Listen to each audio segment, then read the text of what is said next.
that on your computer or anything?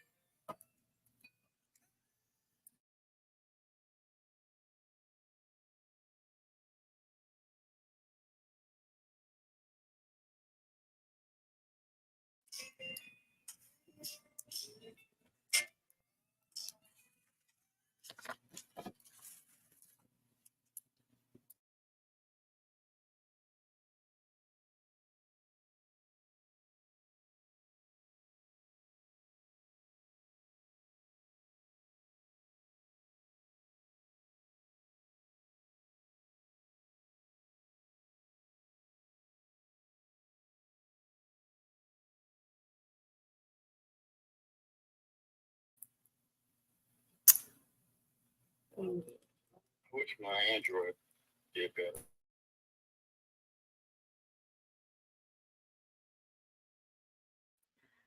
All right, family, we'll get started here in a few minutes. I just like to get online ahead of time to make sure everything's working. And yeah, we'll get going. I can see you. You can see, I can't see you. Hold on, let's see here. I'm just gonna put you on. Nope, it's just blank. It's a black screen. Hey, Crystal, how are you, hon?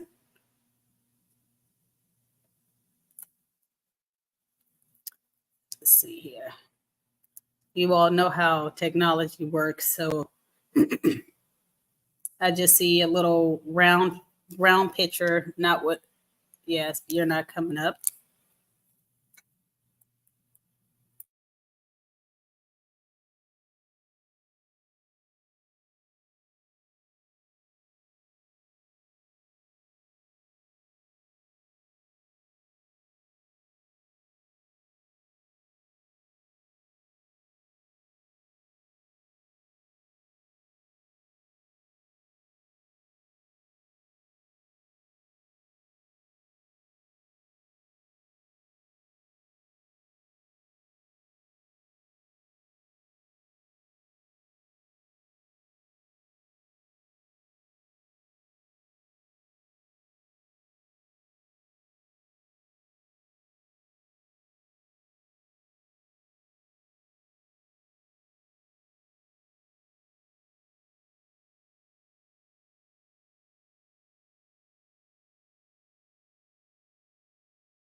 Oh, I'm happy you said I was on mute because I was just a chit chatting.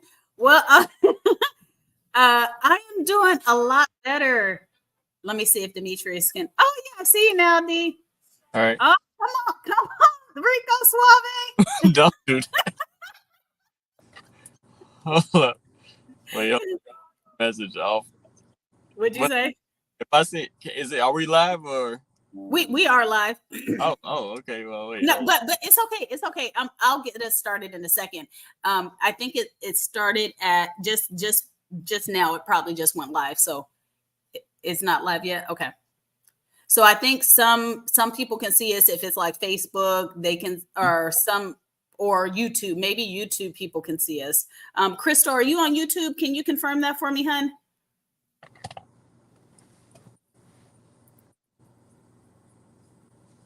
And I know, Demetrius, I'm learning that there's like a delay. Okay. And what we're sharing, and there are comments that may come through. So, okay, you're on YouTube. So on YouTube, they're very timely. They got started on time.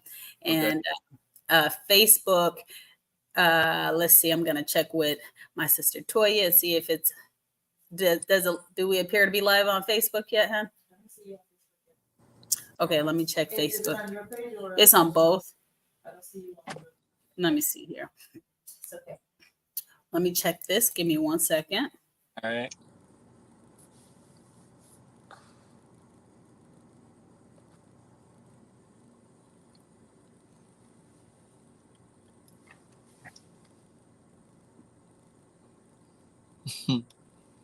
Did you my text?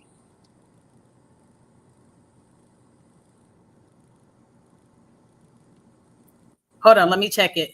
1 sec. Let me check your text.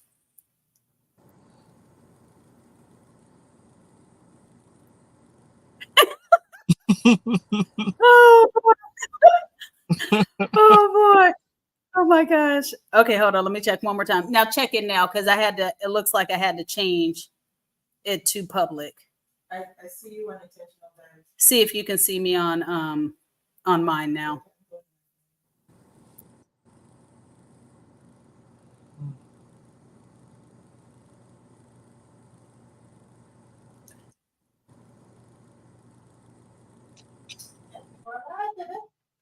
All right. Well, welcome, family, to Intentional Dads. Intentional Conversations. I'm so excited tonight to get started and speak to my friend here, Rico Suave. No, just like Demetrius, on the different topics that I have.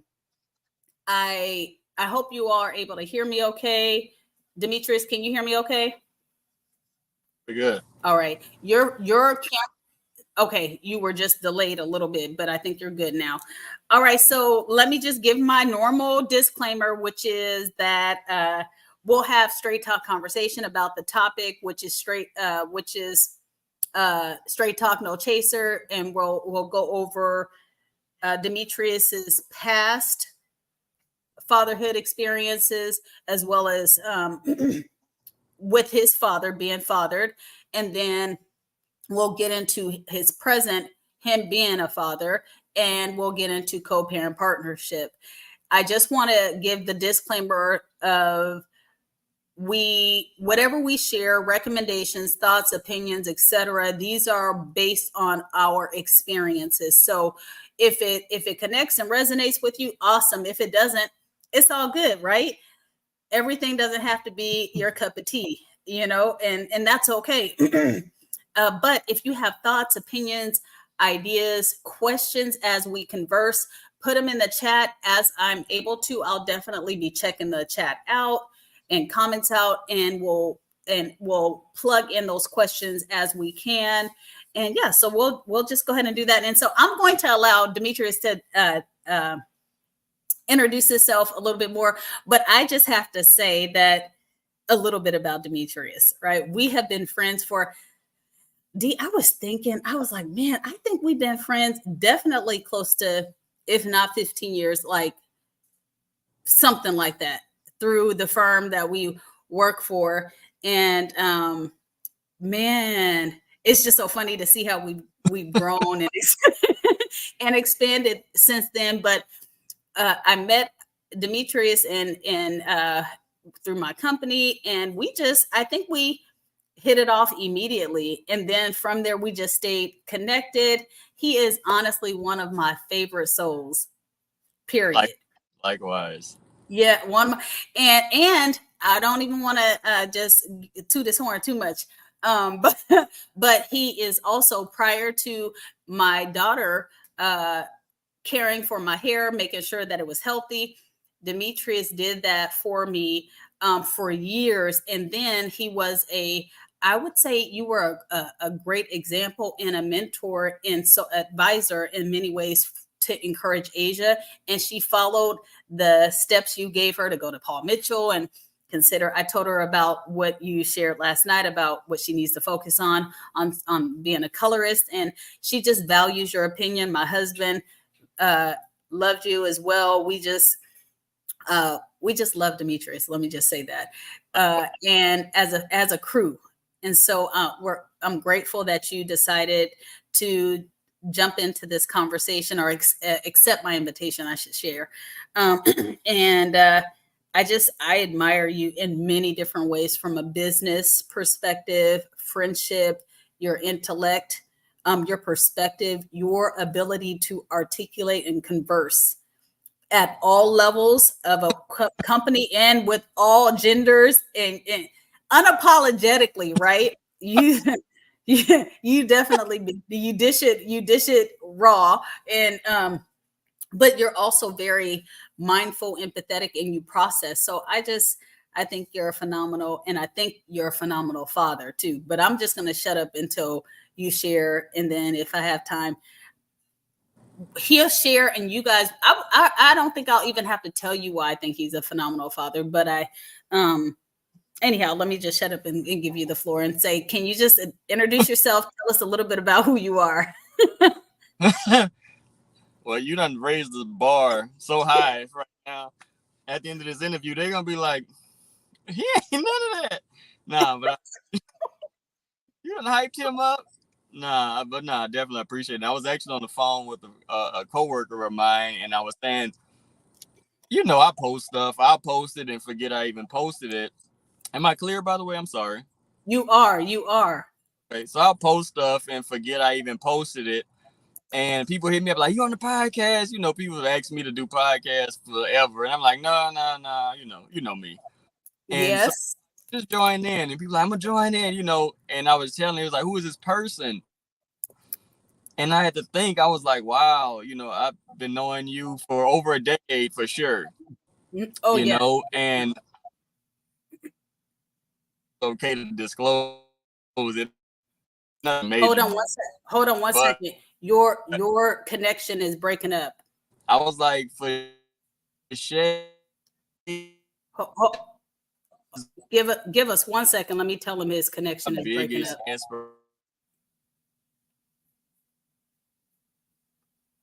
It would go out when he's trying to say how amazing I am. No, I'm just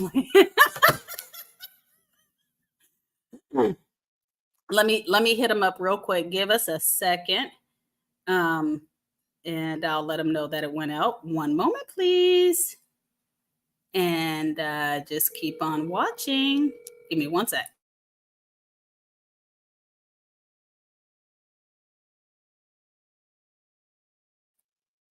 Okay, can you hear me, Demetrius?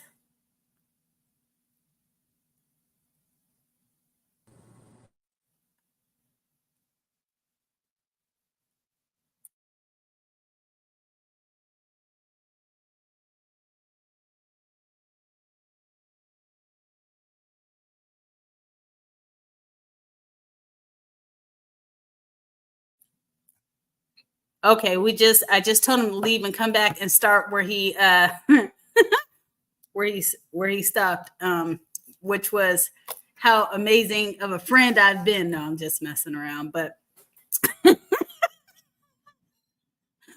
hope everybody's having a great day. I'm excited about today's conversation. Hopefully I'm not on mute. Am I on mute? Can you guys hear me okay? Okay, perfect. I told him to log in and then come back. So anyhow, I am excited about today's conversation, as well as all the conversations we'll have every Tuesday, because it gives us an opportunity really to dive into the experiences that these men have around being fathers, the experiences that they have around being co-parent partners, because whether you're with the father of your children or the mother of your children or vice versa, it is not an easy road. I believe all of us can attest to that. Even if you're with them, because we all come from different places. And that is important to dive into. But really, the way we engage in relationships, it comes from somewhere, starts somewhere. And typically it's what relationships we've been exposed to. Hold on 1 sec. Let me see here. Are we back? We are back. Okay. So I was just chit-chatting with them about the relationships we've been exposed to and we've been in, and how it shapes how we actually engage in the relationships we have, whether it's parental partnership, etc. So, all right. So you can back up and tell them how much of a wonderful friend I was. I think that's where you were. No, I was just saying, you've been such an admiration, just you and Cooley, this is the relationship. And I know we talked previously, excuse me, about, just the social media. Uh-oh. Demetrius, I think it's wherever you are. Foolery, to say the least. The whole 50-50. Oh, you Can you hear me now? You keep coming in and out. So I don't know what it is, but go ahead. What about now? We can now. And now, not so much. This iPhone. You know how I feel about iPhone. Don't even start. Don't even start. Can you hear me? Barely. I think it really is wherever you are, it's your connection. Okay.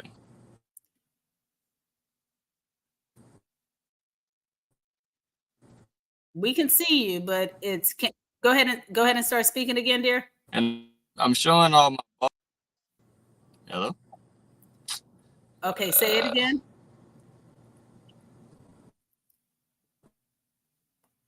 Okay, he's gonna try to join again. Y'all, again, be patient. But anyway, in the interim, while we're waiting, let's have a conversation. You guys have a chat comment section as well. I want you to share with me or give me some questions or thoughts that you have around what you feel is the biggest challenge that fathers face today. And I do know we have some storms here in Texas as well. And I don't know, you guys, just for a disclaimer, I don't know how many of you that are joining that are here in Texas, but I'm from Seattle, Washington. And I'm just saying that Texas has like schizophrenic weather. It could be raining on one side, thundering on another side of the same city in the same neighborhood. And so it's probably what he may be facing. I'm not sure, but let me just ask you guys, can you guys hear me? Okay, so what do you feel are some of the biggest challenges that fathers face today? Anybody? I know there's a delay, so I'm gonna give it a second. And if you don't have anything on that, what do you feel are some of the challenges that fathers and mothers face in partnering with each other? All right, let's try this again. All right, Demetrius, you got it? I hope. You looking crystal clear. I'm gonna need for this to work, okay, sir? All right. It was the devil. He's a lie. No, go ahead. This is true. He is a liar. But communication. Oh my gosh, communication. I just asked them to share what some of the biggest challenges are that men face, or mothers and fathers face, or mothers and fathers in today's world when it comes down to co-parent partnership. But I'm gonna shut up because you know the way your this connection is working, it may be a little suspect. So what were you saying? Go ahead. No, I was just saying, just with you and Cooley, you know, I always say y'all my favorite couple, right? And I know we have had some behind the scenes conversation, but overall, it's been one of my favorite couples. You know, just that goes against social media stigmas, you know, in regards to relationships among African Americans. So that along with, I was also saying that how you would just be like, hey, you know what? I'm gonna do something. I don't know how I'm gonna do it. I'm gonna just put one foot in front of the other and get it done. From the fitness competition, you were like, hey, I want to join the competition. I'm gonna do it. I'm like, what? Have you done it? No, I'm gonna just do it. What, a year later, you like, I want second place. I'm like, how? Even with the book, you're like, hey, I'm gonna write a book. I felt like God laid it on my heart, and boom, a few years later, whatever the time frame was, oh, my book is published. And meanwhile, I'm like, oh, I'm gonna change the oil in my car. And my oil light on, I still ain't got it done. So no, you've been definitely an inspiration.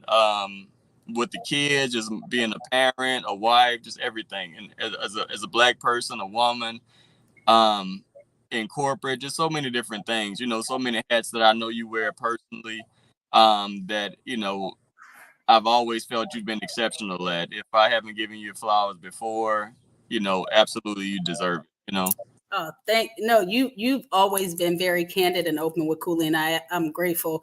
It was hilarious. Before I get into these questions, I remember, I don't know, Dee and I, we share all types of videos and have conversation points, but and Cooley as well. And the funny thing is that I don't know, maybe we were talking about people, the divorce rates and people not getting married.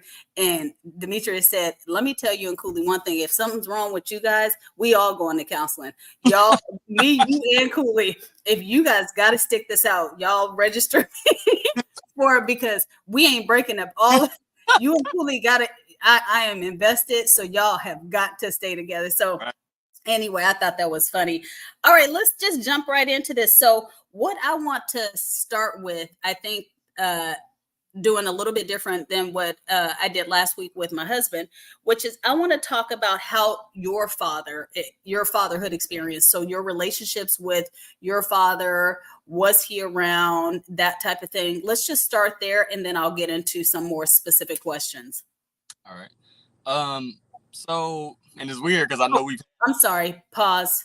Hmm. Can you share with them, because I know part of your introduction, can you share with them just a little bit about your fatherhood dynamic? Like, do you have children? How many children you have? That type of thing, please. Yeah, absolutely. Of course. So I have 2 kids, 1 biological. And they're 16 and 10, well, 15 to be 16 and 10. Same mother, obviously, 1 kid, 1 daughter's mom. And that's pretty much it. I don't differentiate the two. Actually, the younger one, that's not my biological kid, I think we're closer than my actual. And I know it's because, and I'm pretty sure we'll get into it later, with just the teenage years and the rebellion phase, etc.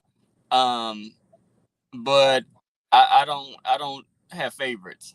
I treat them different. I treat them differently based on personality, not based on a favoritism thing or nepotism in a sense. I feel like kids are innocent. They didn't ask to be here. So just being who I am, and I don't think it has to do with being a dad, but just being a good person. I don't want kids to feel slighted. So when it could be your kids, like we've talked before, if I'm in a position to enhance whatever is around me, we're going to do that, So, and that's just what it is in regards to the babies. Right. So, okay. So your biological daughter, she's 16 or 17? She's 15. She'll be 16. 15. She probably thinks she's like 25 though, right? And then your bonus daughter is how old, you said? She just turned 10 in April. 10. Okay, perfect. All right. So, tell us about your relationship or lack thereof with your father, that type of thing. A little bit about your past. So with my dad, he wasn't present. My stepdad, my brother. So I have a brother. We have same mom, different dad. My stepdad is who raised me, and imputed a lot into my life, just being a man, growing up, just different things that a dad will bring into the relationship. So, and I'm pretty sure we'll dive into it later, but with the relationship, my mom, her and I were very close, and she's never been the mother that's like, your dad is not this, is not that. She's always like, well, you'll see who your dad is as you get older, regardless of what he is and what he's not, that's still your dad. And you have to respect him and love him for who he is, because whether you like it or not, half of you is that person. So you may want to accept that early on so you can know how to navigate through identifying who you are, where you come from, and you're just genetically who you will be, for the most part. So I've never had any resentment. I know, you hear the taboo or the stigmas. Oh, I don't know my dad. I knew exactly who he was, somewhat a relationship with his side of the family, but it was never any animosity, any tension, beef, or anything like that. It's just like, okay, you're not present. But I think the void that a lot of kids in the inner city miss out on, not having a dad present, I didn't have to encounter that because I had a stepdad that did an excellent job of raising me, and then like instilling certain things, character, morals, principles, values that just a boy needs from a man. I didn't feel like that was missing. Got it. So your biological dad lived also close by. So your stepdad was in the house with you, and he was the one that instilled everything in you, but your biological dad was still around and had his family, but he wasn't engaged and he wasn't present and available to you at a lot when you were growing up, is what I hear you saying. Now he didn't have a family. He was just off doing whatever he wanted to do. Oh, okay. And no, I don't think nobody wanted. And not like that. Like Right.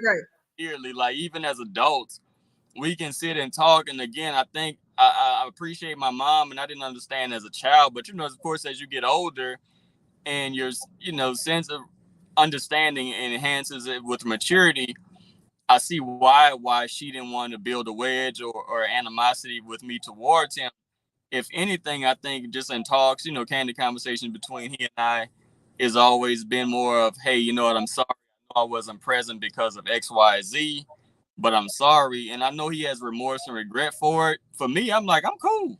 I didn't miss, no shade, but I ain't missed nothing. Like somebody filled your spot. That sucks for you. And I wouldn't dare kick a person when he's down, especially my dad. But I'm like, you put out, you get out what you put in. I'll let life karma, whatever maker that you serve, deal with you on that. But as far as you and I, we good.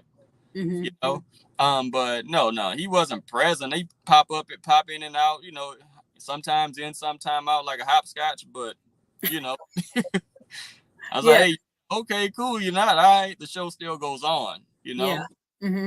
So then when it came down to, well, I shared this before with you, and I think it's fascinating. You grew up with what I call a bonus dad, which is your stepfather, and then you had your biological father, and then life, as life would have it, it positioned you to have a biological child who I know you are extremely present with, but also the opportunity to be a bonus dad to another child.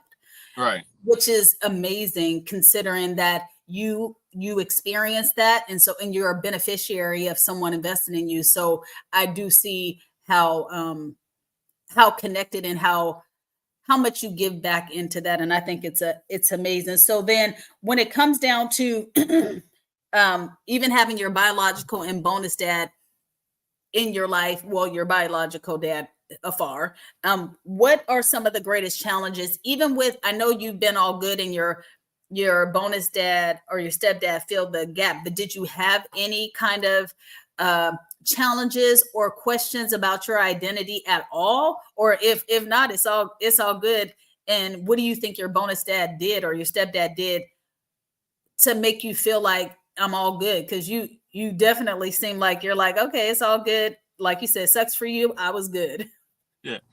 So that's a good question. And so my mom, it's weird. I know we've had these talks, you and I, but whoever's watching haven't. But my mom, she didn't know who her dad was. And so that was always a struggle. So she always wanted to make sure I was aware of who my parents were. And of course, a lot of things, then the lights didn't turn on. I didn't have these epiphanies until I got older. And so I'm like, oh, okay, that makes sense as why that was so important to her. For me, I'm just a kid. I'm like, who cares? I got what I need. I don't care. But in regards to my dad and things that how it affected me, it wasn't until I was in my adulthood, like 30s, even last 5-6 years, he and I had conversations that he wasn't even aware that he was enlightening me on to certain character traits, personality traits, and just something simple. People that know me know I'm a giver. So it's very easy for me to give you everything I have, but it's very hard for me to receive things from a person. And he and I were at dinner one time, and he was like, I was like, hey, look, I'm gonna buy you this, I was financially able to do so. And he's like, nah. I'm like, look, nothing, but he didn't have the money like that. I'm like, look, I got it. We're good. And he was like, no, it's hard for me to take stuff from you. Anybody I can give, but I can't take. And I was like, damn, that's me. Certain character traits, and just I feel like it's genetics, just because he's never shared that with me, and we talked and he wasn't even aware of it. So as I got older, I was like, damn, these are things that I didn't even know that like I inherited from him. And it's like, the lights start turning on years later, and of course it didn't make a break thing, but it's good to know, like, okay, this is a part of who I am. But as a child growing up, I was like, hey, I got a Nintendo, I got a bike, the basic stuff.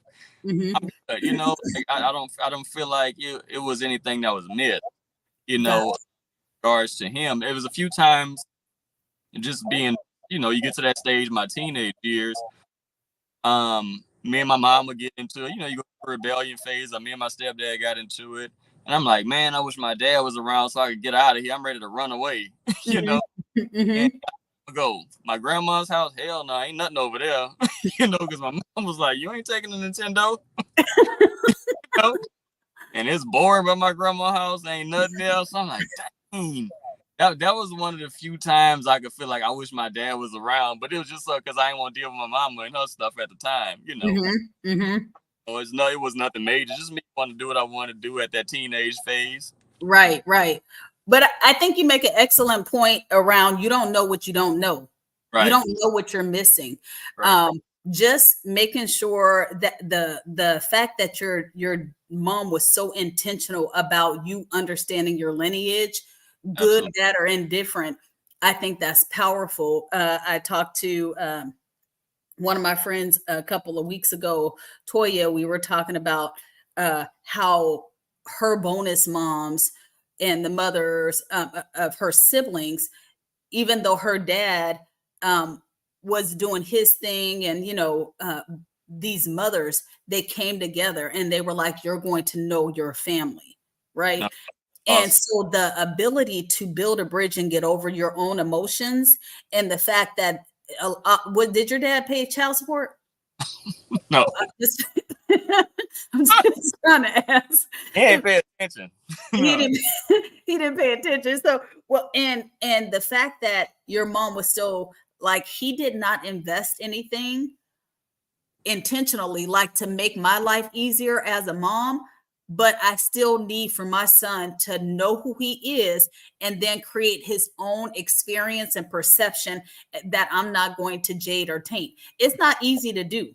No, it's not. Because I've been around a lot of, my mom was, and bless my, you already know, my mom, bless my bonus dad. So none of them were even my biological fathers, and she got she has something crazy to say about each one of them. Right. So, well, not each one of them. Some she held in high regard. But the fact that your mom was able to do that, even though your dad didn't make it easy for her, says a lot about her.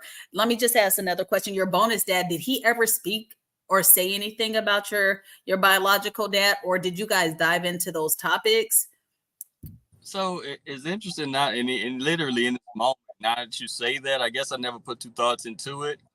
And let me back up. So, and I don't want to paint my dad like this stereotypical, like, oh, deadbeat dad. No, he wasn't present.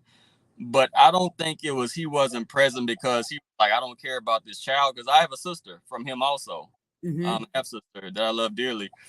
And it wasn't that he was just horrible person, because I've never heard anybody have anything bad to say about him. I think who he is at the core is a good person, right? I think he just wasn't even present for himself to be present for someone else, let alone a child. And as I got older, and like I said, he and I have had candid conversation as two adult men. He just wasn't there for himself, to even be present for someone else. That's so good. It wasn't neglect. It was like, hey, I'm effed up. You know what I mean? I didn't know where I was. And I think even still this day is a struggle for him, unfortunately. And in hindsight, him trying to be involved, it may have been counterproductive and disadvantageous for me. Well, of the million videos we send to each other on social media, just say, give me your thoughts. What are your thoughts about? So I know I sent you this too on Facebook. Check your messenger. There was a pastor that spoke, and this pastor was talking to another pastor, and he was saying that for years he felt like his dad abandoned him. Right. And he said that when he grew up, his dad wasn't present because he was living his life, doing his own thing, showing up for himself how he thought he should show up for himself. But of course, he ended up in prison, a couple of stints there. But when he got out of prison, the mom was intentional about her son knowing his father. Right. So she would allow him to go over to his father's house And his father's was, at his house, he was first time he, hit a blunt, he smoked, he drank, he held a gun. He was like, he said, because his dad was like, I'm gonna teach you how to protect yourself and how these streets are. Now, here's the problem. His dad was coming from his own experience, right? And he said he was about maybe 10 or 11, and he could have got caught up, but then something happened, and his dad, I think he went back to prison for a longer stint. And so, but when he got out, he was in high school. His dad wouldn't come to the high school graduation. Then his dad would promise, I'm going to be at your college graduation, didn't come. But he was able to connect with other men, ended up going to church and gave his life to the Lord. But then he said what the Lord revealed to him was that even though he felt abandoned and he had things to say about his dad, right? And he felt like he didn't know who he was and things of that nature. He said, but God told me you weren't abandoned. I was protecting you. If your dad would have been present, like you thought he should have, he wasn't, again, to your point, he wasn't present for himself. So he didn't even know how to show up. And if he was in your life, you're on mute. I don't know if you know that, but okay. If he was in your life, trust me, where you are today would not have been possible, because he wouldn't even let any other man influence you, because he was like, my dad was that kind of dad. He wasn't going to let another man say, oh, let me help your son. He was like, that's my son. Right. And Right. so he said he had to really shift his perspective, and it helped him to forgive his dad a little bit more, because his dad just was who he was. But once he felt like he wasn't abandoned by his dad, and his dad just wasn't able to show up, it allowed him to release a lot of anger that he was feeling, and he was able to operate differently and have more empathy for his dad. So yeah. So I'm happy you circled back around and spoke about that. So let me ask you, because I want to get into your specific relationship with your children. Do you have a, because I just spoke about God, do you see, let me say that, do you see God as a father figure in any way, shape, or form for yourself? Absolutely. And I like to do scenario sense and make it relatable to real life. And just from childhood, as long as I can remember, my mom has always said, "Hey, when I'm not around, you always have a Father in heaven." Even in relating to my biological dad, she was like, "He may not, but you're never alone, Father in heaven." So that's been instilled in me since as long as I can remember. And sometimes I try to correlate my relationship with my kid. She may not even realize it at this age, but I still try to correlate certain things, like how I handle certain scenarios or how she may respond to scenarios, and to of a spiritual situation. And one thing that always comes to mind is, how we'll pray and say, God, I need a favor, I need this, I need that, and nothing will happen or something will go wrong. And as far as we know, but some things have to fall apart to fall together. And to give a live scenario, one year my daughter, her birthday, and we were going to the movies. And so I'm like, hey, we got to the I had other plans that fell through in the moment, but they came together at last minute. But we were already at the movies at the time. So I get a text and say, hey, I'm able to pull this thing together for you. I got a favor for you. The favor I'm able to make happen. So I said, okay, cool. So the movie's about to start. I'm like, hey, Kim, come on, let's go. We got to run. She was like, no, I want to see the movie. I'm like, just come on, just come with me. We got to go. So of course she's having a fit, because she's not able to see the movie. And so the whole drive to where we're going, she's having a fit, pouting, just being a typical 5-year-old at the time. And so, but I had plans on taking her to medieval times, place that she had been wanting to go for a while. And I had everything set up for her birthday. They do special little things when it's the kid's birthday. Mm-hmm. We got there. She's like, oh my God, it's the greatest time ever, and they cater to the child, or, the birthday person. And I correlate that to with God is like, sometimes we'll pray and say, God, I need this, I need that, or I need this job. And we pray, we say, hey, God, give me to bless me with a better job. And we get fired from hours. And of course, we fell out, have a fit pouting, like, damn, I didn't get the job. I asked for a job and I get fired. Well, God, what he had on the other side, I knew that I had a better plan for her birthday. God, Wow. Yeah. plan for the job. I needed to leave this movie theater to get you to here. God needed you to lose his job to apply for this, you know. And the whole time we upset and pounding, and I'm like, child, relax, girl, calm down. And he's like, my child, calm down. I know it. I don't have to tell you, you know. Guys, is my plan. You don't have to know, and I don't know the exact scripture, but you know what I mean. So God always knows us around the corner, even when we don't have to tell us. I knew it was around the corner. I didn't have to tell her. Sometimes you say, well, I don't want to spoil the plan for you. I need you to be patient, diligent, and have faith that I got you as your dad. And I needed her to be faith. And I got you as your dad. I'm not going to bring you in the place I'll set you back. So when we got there, she's like, oh my God, it's the greatest. And so when we get that new job, we're like, oh my God, I can't believe this happened. Had faith the whole time, and just for knowing my father has me to eliminate a lot of things. I'm guilty of it too. You ask for things you don't get and we fall out. And sometimes I have to remind myself, he don't have to tell me everything. Right. I go as planned, but I have to have faith that it's going to go better for me. That's just a part of the journey. And of course, once we get that better job or we get to this better event, it's like the old things never even happened. So sometimes I have to correlate those things, with parenting and me being just my life journey through life. God still has me. And even in my current situations, I have things like, I need this, I need that. Like, this ain't going how I need to go. God will show me just little snippets like, boy, sit down. I got this, So to answer your question, I just want to give you a real life scenario. But yeah, absolutely. Well, you just like Toya said, you just gonna preach this whole thing. We passing around buckets on virtually. I can the comments, so you never know. Yeah, I know. Oh, I know. Unfortunately, I see this. You don't need to know everything, didn't you? No, just right. I got faith. You got faith. No, you're spot on. I love what you just shared because I can empathize and I can connect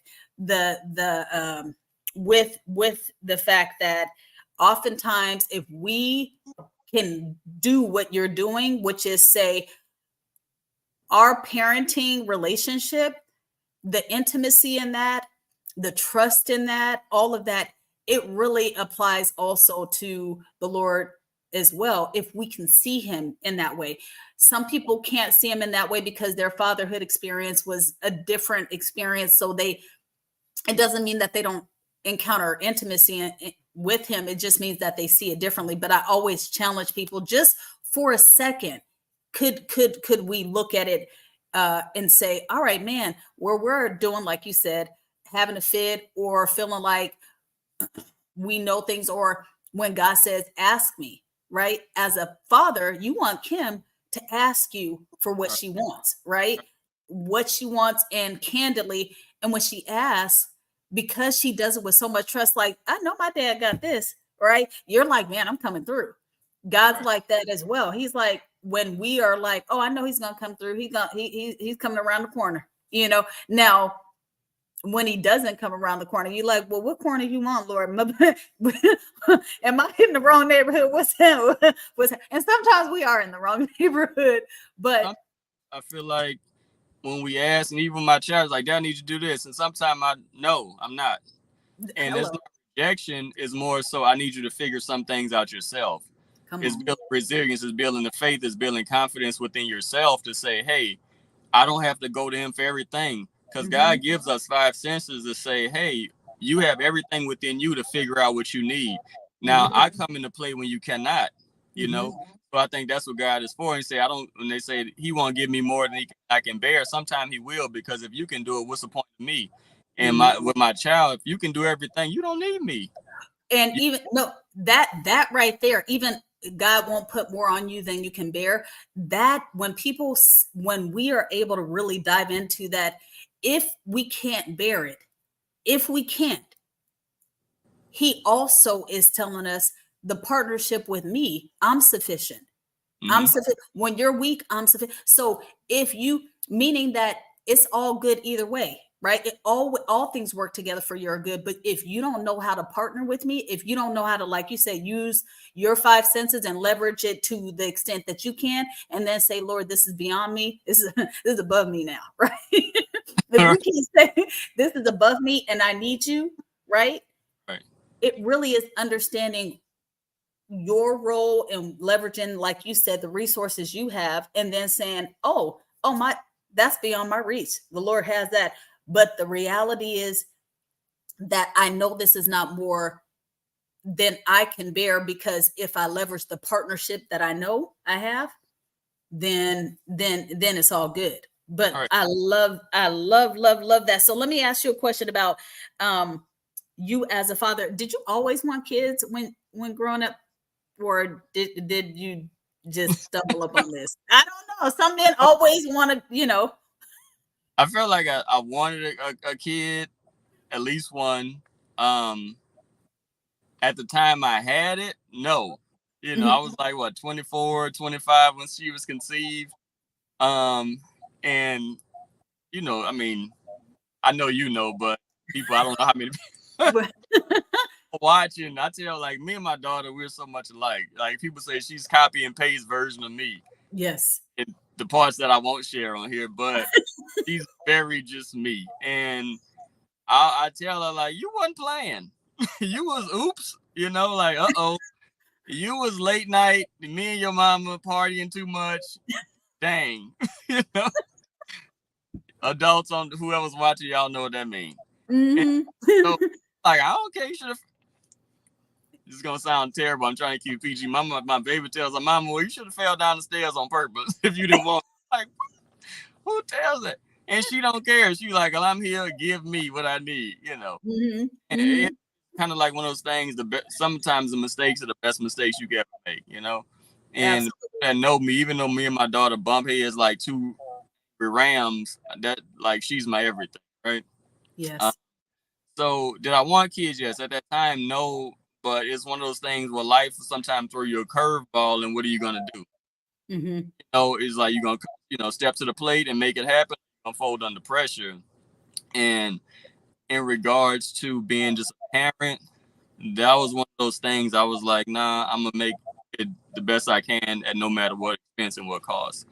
So what are some of the challenges that you face the most? You think, like, a couple of challenges you face in fatherhood? And how did you overcome them, if you have? And if you're still in the trenches, it's all good. I saw a Facebook post that say, check on your friends with daughters. We not okay. And we ain't. We not. And if she watching it, she might flag your page. But I don't. If she know it, she knows. But no. I think as they get older, it's just different hurdles. It's just different hurdles, different obstacles. I feel like it was a lot easier when she was small. It was like, am I protecting her? Am I doing everything? Is she okay? Just simple things like, does she have the right diapers? Is the bed good enough? Is she gonna fall out the bed?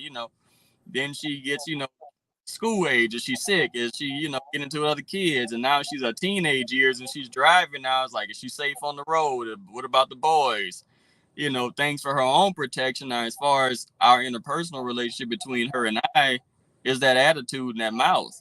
New age kids, what Kendrick say, they not like us. They don't care. Like, I'm not against spankings, and she don't care about a spanking. So it's just trying to navigate. I think through every phase is a different obstacle, and it's just trying to get through it. And now we're at that kind of somewhat rebellious phase. We're at the attitude phase, and then she's 15, going on 16. She's turned into a young lady, and she's discovering who she is, and we're on the journey together. Like she said one day, she was like, well, Daddy, this is our first time both. This is my first time being a young lady. It's your first time being a dad to a young lady. We're on this journey together. Help me to help you, and we're going to make this work. And I told you she's like really 25. And she is. And I think that has a lot to do with your dynamic, your communication together. You're very candid. You're very, you have a very close relationship with her. And so that brings me to another question it just came to my mind. I know, but of course the people here that you're not in the same household with your daughter and bonus daughter. So this is a good question. Y'all know this is the enemy right here. This is a good question here. Is it blank? Can you see him? Okay. It sure did. Okay, he'll join back because this is a good question. I'll hold off for a second. Well, maybe I'll ask anybody in the audience, what are some of the challenges that you feel that men may face if they're not in the home with their child? What are the challenges that they face in cultivating a good relationship? So I think earlier someone mentioned communication. I think two people mentioned communication. So being able to communicate with your child is tough. So what do you guys think? What do you think? And I know it takes a couple of minutes, so I'm just going to give it a few minutes to see what pops up here in the comments. And while that's going, I will say, based on the feedback that I got during the 2 years that I did interview, I had the pleasure of interviewing men. I felt like the challenges had more to do with whether they felt that the mother gave them access to the child. So if the child was old enough and they had a cell phone or email or something, if they didn't have access to the child directly, they had to go through the mother. And if the mother and the father were not on good terms, that always impacted the relationship that they could form with their child. So, okay, so one comment just popped up, perhaps gaining their respect because they're not in the home. That's spot on. That was a challenge that they mentioned. Hold on one second. Here's Demetrius. Sorry, the phone lost you. I'm sorry. It's all good. It's all good. We kept the conversation going, and this was a good question because I knew it was the enemy. I said, no, you won't, because this is important. All right. So I know that your daughter, you're not in the home with your daughter or your bonus daughter. They're in the same home, and you go there and make yourself present, etc. Can you share with us what are some of the challenges that you face, and some of the, let me say, some of the best practices also that you can share with other men on how to really still have a relationship with your child if you're not in the home? So let's start with the challenges. What are some things that you felt was a challenge for you since you're not in the home with Kim, you're not in the home with your bonus daughter? How do you get so close? How do you, someone said, garner a certain type of respect because you're not there? And it's you don't get to have spontaneous chats or walks and talks. What do you do? Or what are some challenges, and how do you remedy some of those things? Oh, that's a good question. That's an excellent question. Be present. And sometimes presence doesn't always mean physical presence. Sometimes being present is just pick up the phone. And the good thing about today is we have things like, FaceTime, video chat is not, you just pick up the phone. I can see you physically. And side note, so of course, people don't know me on here, but you do. 9 out of 10 of my people in my circle of people, friends, whatever, family is female. So I always say, I don't know the men, but women that they're attached to. And women will be like, call, hey, my kid's dad, and they venting about whatever. My first question is, they say, well, it's typically from a monetary standpoint. My first question is always, does he have the means? And there's always you broke up. You said, does he have the means to provide? Correct. Okay. And is always met with, well, does it matter if I didn't have it, then what? Then the child wouldn't have. But I always say, does he have the means to provide? Because he may not. Like I said, with my dad, he just didn't have it. Mm-hmm. I don't think he's our person. He doesn't have it. So I always say, does your child's father have the means to provide monetarily? If they say no, okay, we don't expect that from him. That's not what he's going to be able to do, because the child won't remember things. They remember time spent. They remember phone calls. They remember you being present. my bonus daughter, she just had her 5th grade ceremony. I didn't have to. I brought flowers, but that's nothing, you know. But when she's looking in the crowd, bing, I see my dad right there. Thing changes. I know somebody's there for me. I have representation. Does he pick up the phone? Does he call? Does he send a text message? Hey, you know, son, kid, you know, how was your day? That's free. So if, and this is, I won't say names or, you know, scenario, but I have a friend and she had to put her kids' father on child support and she felt bad about it. Now she has the wherewithal to do everything for the child and then some. Cause she's like, well, sometimes things get tough. And she said, I feel bad about it. I said, well, does he even pick up the phone? No. Her kid is not looking for the father to, you know, anything monetarily. Sometimes the child's like, hey, dad, I just want to let you know how my day went. The dad doesn't even answer the phone, you know, reciprocate.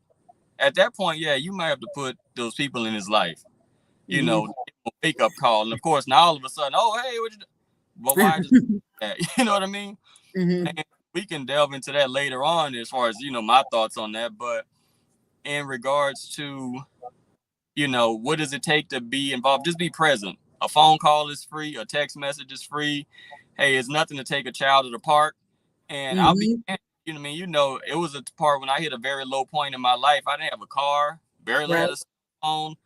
I was borrowing people's cars to say, hey, look, can I borrow your car to go pick up my kid? She can run around McDonald's, run around at the park for a little while during my visitation hour, literally 1 hour. Kamora probably don't remember none of that, you know, but I made sure I was present. That's it, just being present. You know, you don't have to buy Jordans and you don't have to take them out the country or Disneyland.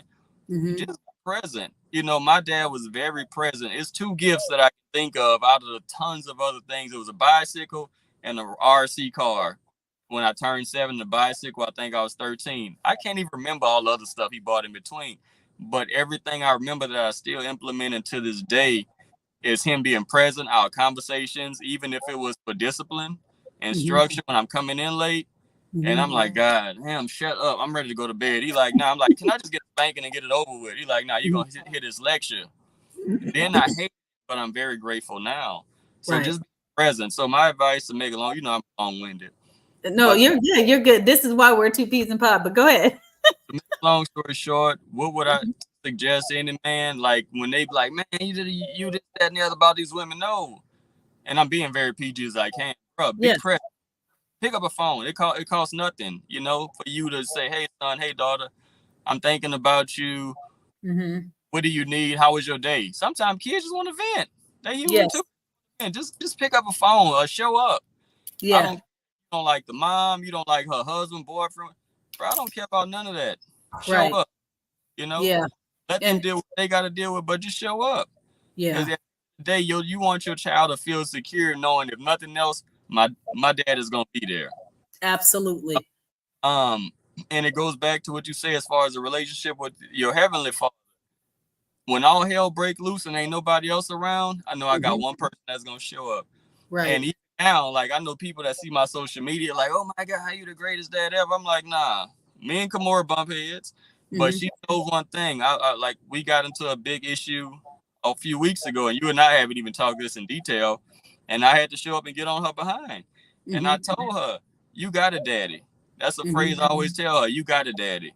But when you got a daddy, there's certain things that you ain't going to be able to do. And there's certain things that's not going to happen to you because you got a daddy. Right. And I'm going to stand on that. And the only time you can pick up the phone and I not show up, if I'm dead or incarcerated. And I'm going to do everything I can to keep me from both of those situations. That's right. But I'm going to be present. Whether we mad or not, you ain't even got to say nothing. I know the tone of your voice. You call me and I hear your voice, I'm on my way. We ain't got to say nothing. I'm on my way. Now, to the extent of what happened when I get there, you know. you might be incarcerated after that. Might be. But hey, it's going to be perfect. you know? No, but I think you're spot on with, well, all of what you shared. To be present, it really does start with making sure you work within your means, whatever works for you. The opposite side, because I'm going to ask you about co-parent partnership as well. The opposite side is that when you have to go through extra hurdles to make that happen, it's not always easy for fathers. But what I hear you saying is whatever you have to go through is going to be worth it to do what you can for the relationship, to cultivate the relationship with your child. And someone had one of the guys, and you've been with me through the interview process. So in I think it's chapter 3. Don't give me chapter 3, Straight Talk No Chaser. I interview all men, and I've shared this before. Dee was in there too. And I asked different questions about your fatherhood experience. And I asked, how do women help and how do we hinder you in your ability to be present? Right. So we tell men be present, but sometimes that's not always easy. Even in the conversation we had last week with Cooley, one question, and I thought it was a great question, was if a father can't provide financially, and you already answered this, should he still have access to the child? And what I hear you saying is absolutely. If he doesn't have the means or can't, he still needs to be there. And ultimately, some of the feedback that I got during the interview process was that I don't have money. I don't have money. It's hard for me to get a job, especially if they were in the legal system. But I can show up, but I have to. And when I show up, I already feel horrible. I already feel like I'm showing up. I don't got nothing. I can't even take them to get a Happy Meal, right? That's $15 in today's world. But I can't do those things. But this particular father that I'm recalling, he said, Shay, but when I showed up and I just sit on the porch because I really don't go in my ex's house, I realized that they just want me to be there to share their stories, sometimes to vent about their mom or whatever the case may be. And then he said, they want me to be their fan. They want me to be their biggest fan, to be in the crowd, to be, to know that I will show up. Like Toya said, I will show up to the best of my ability. Now, the one thing that I typically do, I don't even, just to give another perspective, even if a man doesn't have the means, the question that I always ask for men and women, what are you doing to create something? Right? You can't have that same story for all 18 years. Okay. Because that's not okay. Right. Especially if you're continuing to repopulate the world. Okay. You knew that you didn't have it for this first kid. Okay. And so these other 15 or 5 or even an extra one, there are mitigations that things you can put in place to not put yourself in a deeper situation. And so let me ask you a question. I'm going to skip over to this. Do you have any advice, whether it's personal or from people I know? I love the fact that you already highlighted the fact that you have a lot of female friends that are going through this situation, right? And you challenge them to think outside the box, to understand the male side of things. So what's some feedback that you can share with us on ways that we hinder fathers from cultivating that relationship and ways that we can help you guys? Can you give us some insight on those two? Oh, okay. That I'm gonna lose some friends and followers on this one. So for sure, you put me in a bad situation. Nah, I'm just like, and my personal experiences, and we're better now. But I mean, we're 12 years later. When me and my daughter's mom split up, we went through a custody battle, and I was trying to get full custody and she was, and I spent a lot of money in the courts, and drug a lot of people into that. And I don't know if it was a right or wrong thing, but at the time I felt like that was what was necessary for the best of my child, right? I feel like I went in with pure intentions and I want the best for my kid, and I left me out of it. In that regard. Now, I'm not saying I was perfect and I did everything right, because I'm sure, life is a journey, and parenting doesn't have an instruction kit or manual, and learning along the way. But in regards to your question of what can make it, what help or hinder, what I've noticed a lot of times, and not to say, in all fairness, a lot of scenarios I hear, the woman has every right to feel how she feels. Mm-hmm. You know, especially a single mother, Black woman, and just minorities, and that's my demographic, so that's why it would be. And the woman is always, well, I'm doing everything on my own. I have to show up at the PTA meetings, basketball, the cheerleading practice, graduation, the birthdays, the Christmas. I have to be there for the good times, the bad times. The dad is just sitting around, you know, just, hey, happy with life, no worries. So she's frustrated, and very much so. And I empathize with that, and I can understand the struggle, right? I get it. And it's not easy. It's definitely not. And I don't condone it, but I understand. It's Mm-hmm. not easy for her, and women are emotional, and that's no disrespect to a woman, but it's very hard, even for men, myself included. It's very hard for a person to separate personal feelings and emotions, especially when there's animosity and resentment towards another individual and the child is involved. Mm-hmm. And it's hard to sometimes separate those two, but you have to figure out a way to say, hey, you know what? This is my personal feelings with this individual. Let me remove that. What's in the best interest of the child? And if at any point you run into a wall to say, okay, I'm acting on emotion with regard to myself and the father, I need to, put that somewhere because that's counterproductive for the child, disadvantageous for the child. But of course, you get the stigma of like, you can't see your kid because you're not paying child support. Or you can't see your kid because you got a new girlfriend. Oh, I don't want this woman around my child. Or, whole bunch of just the normal stigma stereotypes. Regardless of whether you're paying child support, that doesn't eliminate his God-given right as a dad. That's nothing to do with him and the child. Because for a while, I wasn't on child support, right? Mm-hmm. And I was in a situation, she was like, well, until he pays child support.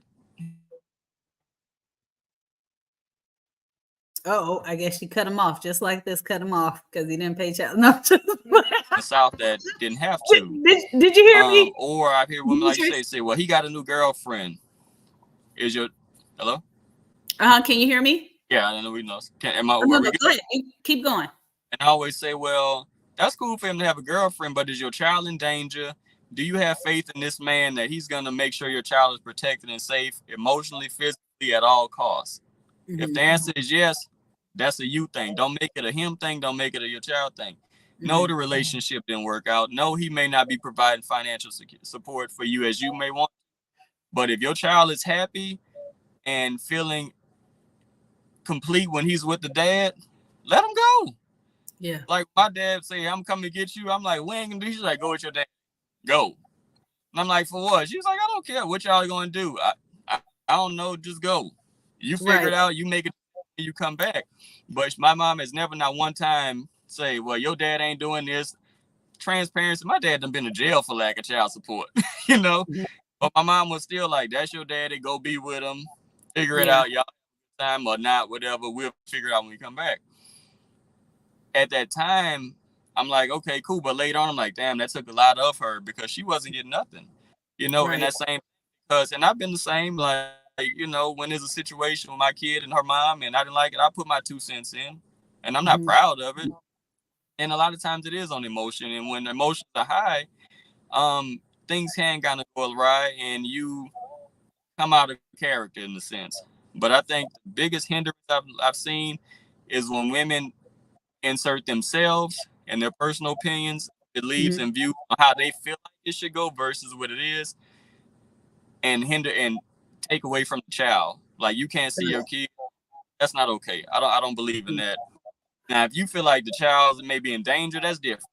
But if the child ain't in danger or there's no harm to it, let them go. Give yourself a break. So because what I hear you saying is really, and Camila, one of the words that a comment was made that says it takes a lot of maturity to do what's best for the child when you're doing most of the day-to-day raising of the child, just like you were saying. And when you're doing that day to day, it is hard to then say you can have access or parental oversight or whatever when you as a person don't feel like they've earned it. And so that is definitely area that it requires maturity. I think that's what I hear you saying. Whether it is the father or the mother, whoever, when it comes to the child, what I hear you saying is, when it comes to the child, each person has to assess their personal feelings, build a bridge and get over what they're feeling about the person as it relates to their relationship, the relationship dynamics between them.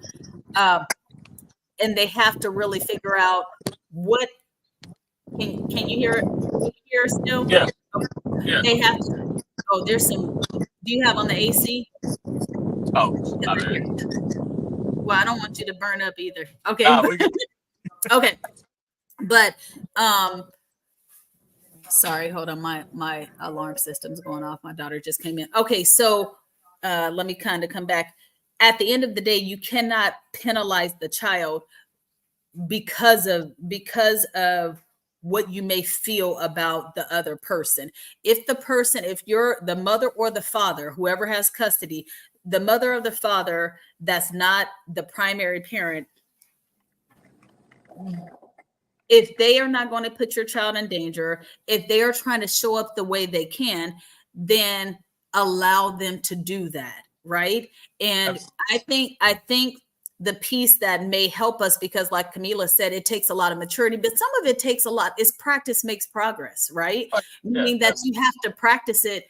Part of your practice activity is to use sounding boards. I mean, I have a good community of people. Camila, she holds me accountable. Toya holds me accountable. You hold me accountable. My husband. If I know I'm about to do something out of order and I'm being petty, because I know when I'm being petty, I know when I'm trying to be a hindrance. Okay. And that's the piece I want to really call out to people, is that most of the time we know when we're being a hindrance. A lot of times we know that we are saying, I don't want him to have access because he did not come through the last time, or he didn't do this, or he didn't do that. Now, if your justification is what I heard you say is impactful to the child, meaning, for example, I don't know if you've experienced this, but Cooley shared this last week. Some of the times his dad would say, I'm coming to pick you up. I'm coming to pick you up. And then his mom would be there with his emotions and a sad child when he didn't come through. Right. Yeah, and so for the mom to step in and say, now, look, in this instance, you're not causing like physical harm, but you are impacting my child emotionally.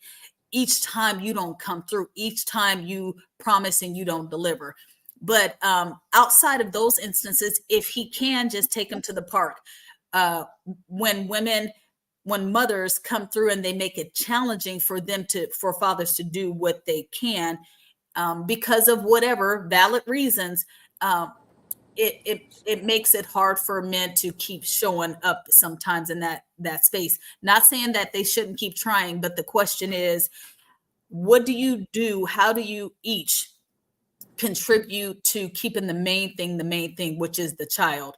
I think D, we've probably done something like this before in some kind of way. I know we've done it in our firm. A lot of people may not be familiar with it. It's an exercise. I know I put it in the book in chapter 5. I call it grace exchange exercise, because it's going to require grace not only for yourself but other people. It's stop, start, and continue exercise. So you write down on a piece of paper a section that says stop. The next column is start, and the last one is continue. I believe I'll find it on my page, but the whole exercise is on page 163 in the book, Grace Exchange Growth Channel. Yeah. Okay. So all you do is you say, what do I need to stop doing that's hindering my child in having a relationship with their father, right? Or you can flip it as a parent. What do I need to stop doing that's hindering me from cultivating a good relationship with my kids and a good co-parent partnership? Correct. What do I need to start doing, right? And what do I need to continue doing? Because I'm not doing everything bad. No, if you can do some kind of exercise like that, and then use a sounding board like a close friend that, and when I say close friend, not your amen choir, right? A friend that will give you compassion, like, oh, I feel you, D, you right, but also course correct you, but you be out of order and you hella petty, right? And right, you need that friend because it's about really character development, like your daughter said, and like we've talked to our kids about.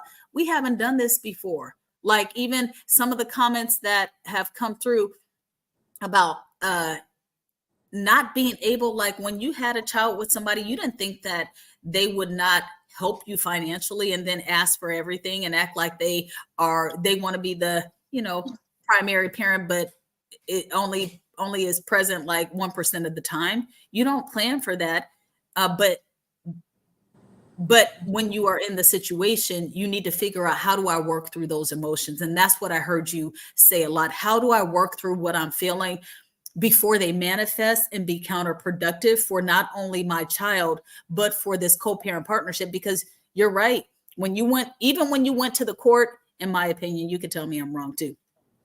Each parent that goes to the court, if they're asking for primary custody, and it's not because the child would be in danger or at a disadvantage with the other child, I think they need time to think, because a child needs both parents, period.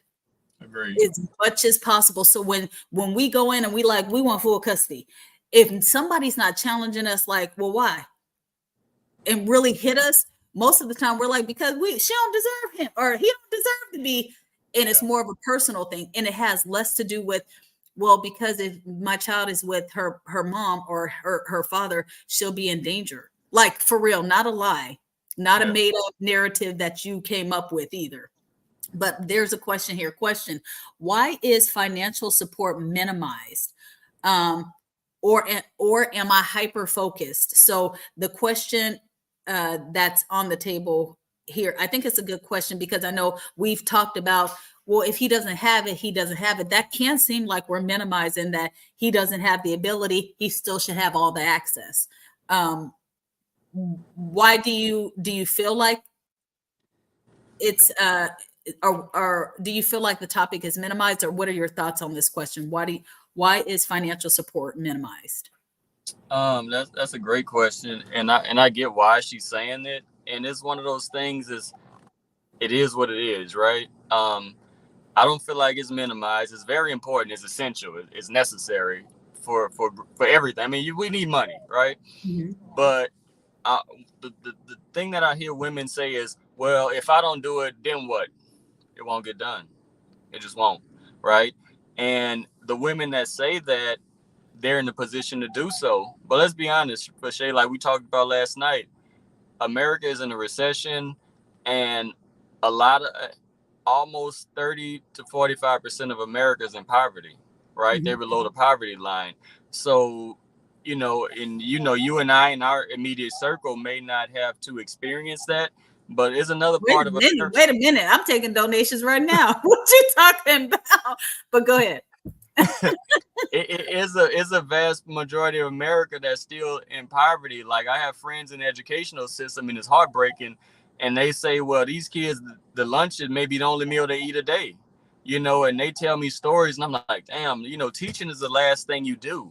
It's so many other things that you have to encounter and endure with these kids, innocent kids, that you have to navigate through. So they may only eat once a day. And she said they see kids that sneaking lunch home, to feed their siblings or their parents. And, and that's unfortunate. I think sometimes, if we make a decent salary, we so far removed from that, we lose sight that there's kids that don't have.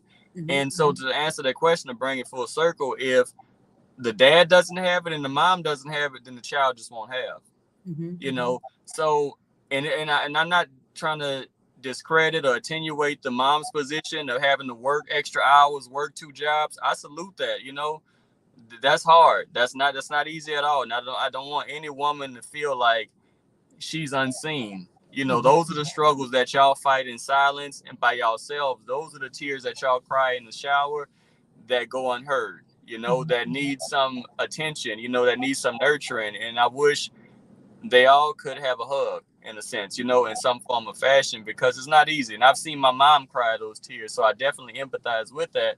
But unfortunately, if one parent can't do and the other parent, the child is going to suffer, you Yeah. know. So And instead of focus, go ahead. No, and I think that some because I know where she's coming from as well, because the reality is sometimes it sounds like we're saying if he can't do, let him show up however he can. But I did hear you say earlier, emphasizing the question is, do they have the means? That's one question. And if they don't, what are they doing to get the means? Because I don't think fathers should just, fathers or anyone else, but I'm focused on fathers right now, should just get a pass. Like, you shouldn't just be okay with if like my cousin Cynthia said, if we're trying to do what's best for the child, just like your mom did, right? And some other examples that's been shared, they built a bridge really and got over themselves in some kind of way and said, still go with your dad, or I'm going to allow him to have access. But he's still not doing his part, right? Sometimes it can feel like we're enabling, right? He still has all the privileges, but he does not have to level up. And that is frustrating. And it's unfair.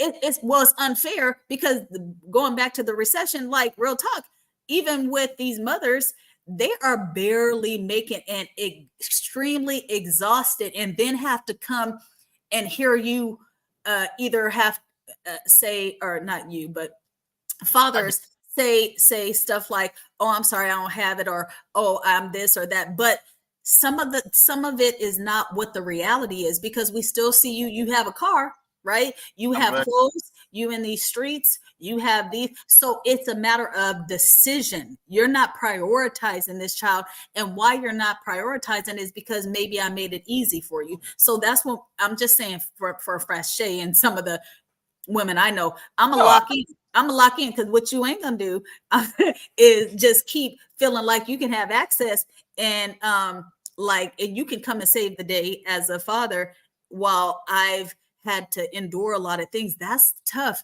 And you guys, I get all passionate because I have family, and I've experienced seeing this be the case a lot of times, and fathers feeling like, man, I'm at a disadvantage. No, you're not. You have an excuse, right? And I'm not to cut you off, but to piggyback what you're saying, and I don't know who's watching, who's not. I've always been an advocate, 55-45, in favor of the woman.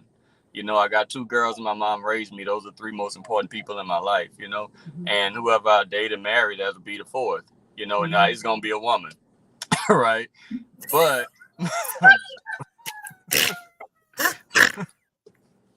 I can't take it. You go ahead. You keep going. You already know, but I know. Go ahead. I definitely, like, she has a valid point, and I don't want to give the impression that I'm giving it a pass, because you're definitely not. Like, I'll give you a one-time courtesy, right? Mm-hmm. It's like, hey, you know, okay, you don't have it now, but what can you do to alleviate some stress for me? Mm-hmm. If it's come picking up the kid for a few days, just so I can have some downtime, some breather, some mommy time. Hell, if I want to be for the streets for the weekend, let me have that. Whatever that looks like for you. This ninja better come pick this child up, do whatever. Because we stressed out here, and I'm tired. You know, I'm trying to get my sneaky link to come through, and I can't. You know, listen, I'm trying to be nice. Go ahead. No, but seriously, you know, if you like a real life scenario, I say, hey, does he have a car? If he can't do, you better not have no car. You better not have no house. You better be living on somebody's couch, struggling. You know. But if you buying Jordans, Polo, and all these designer things, and you got this nice car, and you ain't paying nothing, put them people in his life. Make it a reality. No, listen, I'm an advocate, and this is horrible. Let me just say that, because I've been blessed to be able to connect with certain organizations like Fathers Incorporated, Dads, Anthem Family Strong, different organizations, and I realized that engaging the court, right? Child support is not even the best thing for anybody. Oftentimes not for the mom, not for the dad, and not for the kids. So I understand why some women choose to put it as a last resort because of how it works out. But at the same time, when you are, like you said, have extended that grace and courtesy to have some kind of create some consistency that will alleviate that will really have them invest as a partner in this parenting, because that's, in this investment, because the child is the investment. You have to, if you can't do it on your own, and there's always contention and combativeness or an issue or inconsistency, then sometimes you have to actually put in some kind of regulator. And the regulator is not ideal, but again, any kind of partnership, when we decide to have a child with someone, it is a partnership, bottom line. Yeah. It's a partnership, and hopefully with investment, you'll get a good return on your investment, right? ROI, you'll get a good return. But in the event that you don't, right?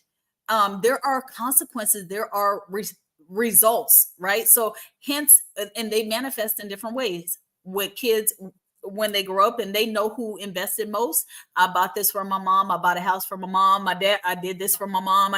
Because the return, the investment said, here's where I was most invested, where most of the investment came from to make me who I am, right? Yeah. But if you are a parent, the bottom line is that if you don't do something for yourself, then somewhere in some way it will be taken out of your control, and you'll be forced to, kind of like, and we all have experienced situations like that where people say, okay, you're gonna do it, or I'm gonna do it for you. What's gonna happen? Volunteer, voluntold.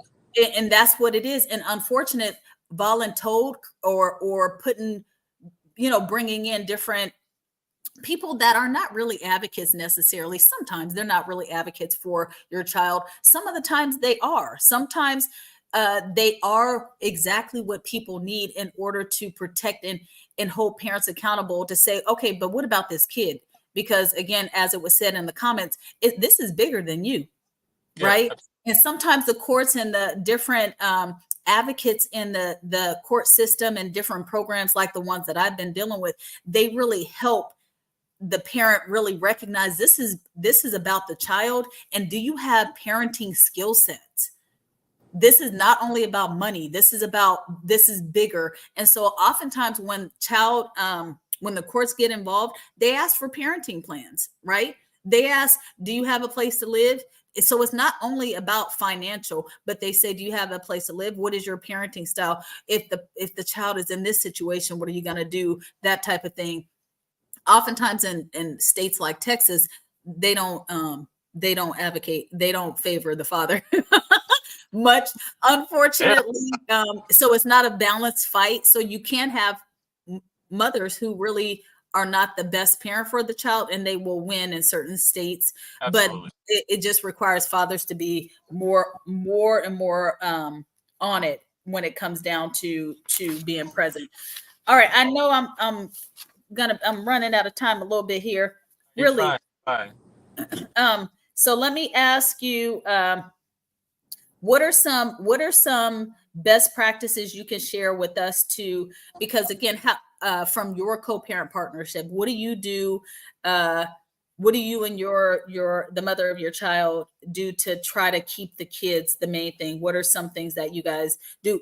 It sounds like you're saying that you're already on child support. Did you feel some kind of way about that when you got put on? Yeah, absolutely. Were you offended, Demetrius? Yes. Okay, so tell us about that. Like, why you? So let me back up a little bit. Were you, before you were put on child support, were you already providing financially? Tell us about this. I was living in the house with the mom.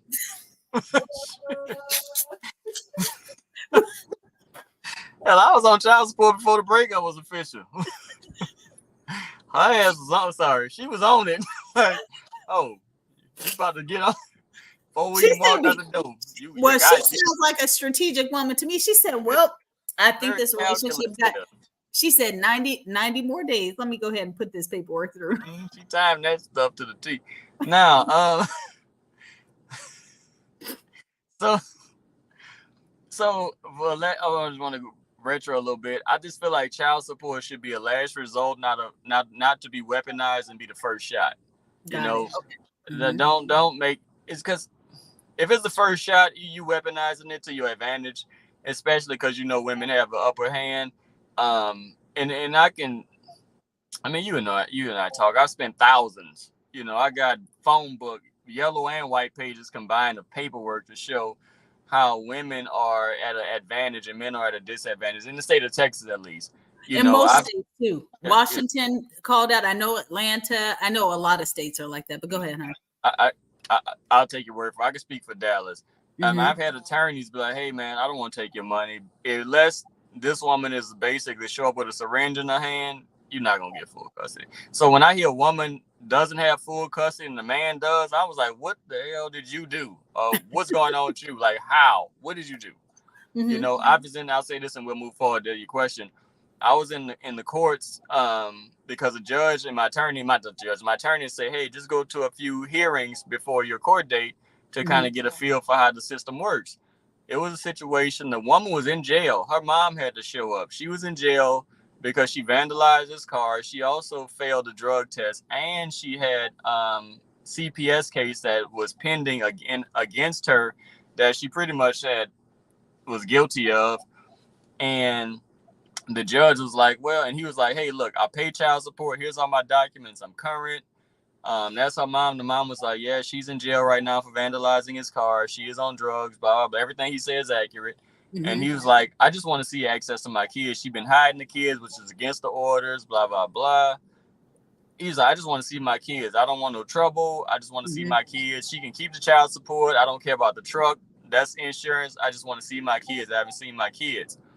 The judge was like, "Well, we have the CPS thing pending. We got this, that, and the other. So I'm going to just adjourn your case until she's out of jail. But you can't see the kids until that's over with. Case adjourned." Boom.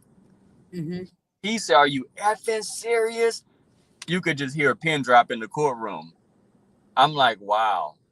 That's how skewed it is. It's and I know it. I know that a couple of my sorority sisters are judges in different districts in different courts, and they were giving us insight about this as well. And she did one of our sorors shared how in one instance she was not the judge, but she was there kind of like for whatever reason, and she said the father had custody of the child for like a year or something. And the daughter was well acclimated in her school district. He was a single father, but it was pending the mother get her situation together, right? Her living situation, her life together. So he had temporary custody, and the young lady had thrived, and but she wasn't old enough to speak on her behalf. Long story short, they asked about her hair. Who does her hair? It was like, yes. And so what we were really talking about in our meeting is the fact that we needed representation of our minority representation on the judge in the judge space, because sometimes some decisions are made without consideration because they don't understand, minorities. So the judge was not Black. It was a white young lady. And anyhow, she asked questions about who grooming and things of that nature. And he said, "Well, I have had to pay here, but I'm learning this." And continue to throw questions at him that were like very basic and surface things. It had nothing to do with her intellect, her well-being, her emotional status, etc. Anyway, he's at the end of it, she said, unfortunately, she was going to have to continue to allow the mother to have primary custody. He can still finish out this temporary custody until she, until she gets the help she needs. But once the mother, was available and ready to take charge again, she could fully reactivate her rights, even though she wasn't the best suited parent. and the father felt defeated because, again, to your point, he has spent a lot of money, not only money, but that was his child, and he was invested, and they had they had built things together, and he felt like this would be good, but it was just unfortunate that you can go through all that um and you could still be in the same place and not make any progress. But anyway, go ahead. And I would say, to women, I'm glad because I don't want to see who's saying what, so I'll leave it to you. But one thing I would, just tell women to keep in mind before they take that step and implement their children into the system, because yeah, you thinking, okay, I'm sticking it to the dad, the child is still involved, and the child is still going to have to suffer to what's going on. Certain things, if I could go back, I would have not brought my daughter's mom to court as much as I did. I think I would have kind of just took some of the emotional out, but I was just like, I don't want my daughter to be in this situation. And that time, I feel like I would be the better parent due to whatever reason, in that moment. So I'm like, I need my kid. I don't care what it costs. And it was running on emotion. I think about it, and I was a lot younger, obviously. But at the time, knowing what I know now, I probably would have been a little more liberal and not just on top of it. But what I would say is I would advise the women just to keep in mind the same systemic issues that we have in criminal courts. When you see Black men getting, harsher criminal sentences, the same judges that are on those benches, they have peers on the civil bench. You know what I mean? When I say that, you got racist judges, and if they feel like the best interest in the child will be with the dad, they will intentionally put it with the mom if that's in their power, because they know this child may grow up to be the next president, the next stock surgeon, the next,